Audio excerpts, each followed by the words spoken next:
Well, today, more reason to think that Trump was right about the fake news media.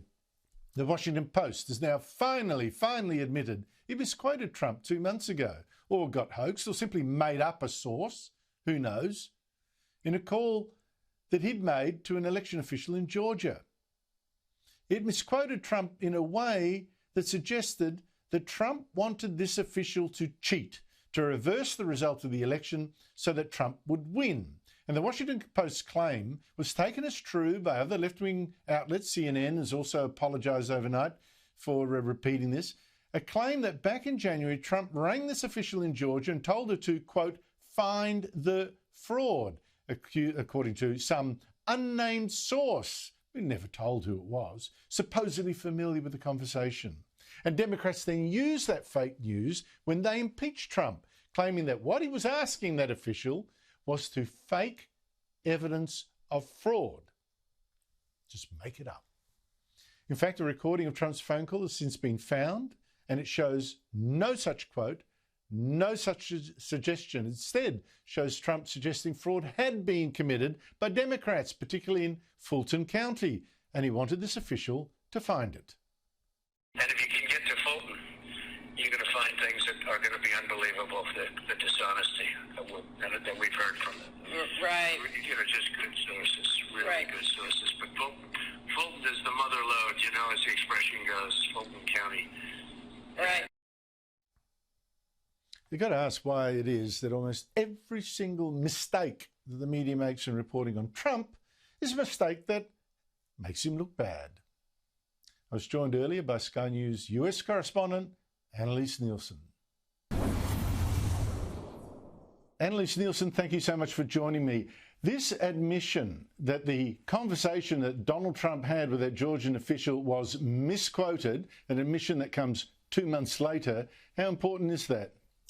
Well, it depends who you listen to. We've heard from very conservative parts of the media here that this is an absolute game changer, but many of those who supported, especially the impeachment of Donald Trump, have said that this isn't anything too remarkable. So what we've seen here is misreporting around one of the phone calls that Donald Trump made to officials in Georgia when they were looking at the recount and looking into potential fraud, which he's still insisting happened in that state. But there were multiple phone calls, and it's important to separate them out along with the reporting that came along with them. He was known to have called the Secretary of State in Georgia, and he's a Republican who did come out and say that he wasn't supportive of the fact that the president was pursuing that he didn't think that there was fraud there, but that language about whether they needed to find votes, that was really pivotal in the headline. It was a real national news story at the time. It led into that frustration on January 6th, and that language ended up being in those articles of impeachment. So what the language meant was that it was that accusation that the undermining of the election result had gone that step further to him saying that they actually needed to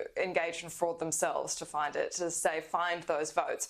Now, of course, from the Trump perspective, they said that that wasn't the case, that their perspective was that there were missing votes, and so they needed to be found to prove that there wasn't fraud. And that's how complicated the whole thing got. It was an incredibly febrile time, as you remember quite well. It was something that led to one of the most chaotic moments in recent political history in the United States. But to have that language misreported, they've had to correct it, a lengthy correction at the beginning of the article. It's certainly not something they would do lightly, and it shows just how serious a revision it is. Yes, and Donald Trump, I think, would make the argument that it's amazing how many times a misquotation in the American media goes against his interests and not for it. It breaks all one way, it seems. By the way, it seems to me that Joe Biden may be wondering whether he actually needs Donald Trump's help now. This is a really interesting moment in the Biden presidency because they're rolling out the vaccine at pace. We're getting up to 2 million doses a day right across the country, but there's still a very significant proportion of the population here that's skeptical about the vaccine. And what I've found from talking to many of those who are skeptical about it, they do tend to be more of the conservatives, and they have that kind of inbuilt distrust of the government and don't want to take what the government's saying to them on face value, but they're concerned with the speed that the vaccines rolled out. And one of the things that could really bring over that proportion of the population is giving more credit to Donald Trump in the rollout of the vaccine. Whether you agree with it or not, Operation Warp Speed did start within his presidency. That development did happen, even if it was independent of him and through those pharmaceutical companies. He's had those shots.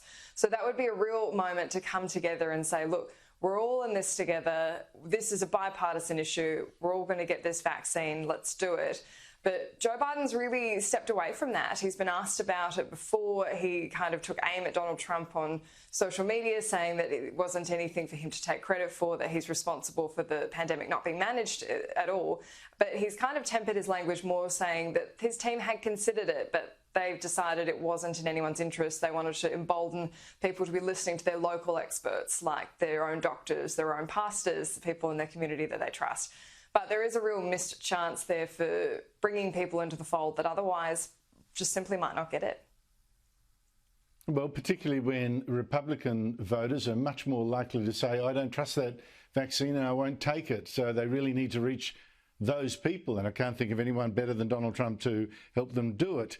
The George Floyd case. Now, you and I, Annelise, have discussed before the possibility of the police officer that leaned on the neck of George Floyd, either leading to his death or coincidental to his death, because he also had a lethal dose of fentanyl, a drug in his system. So we don't know. That's for a jury to decide.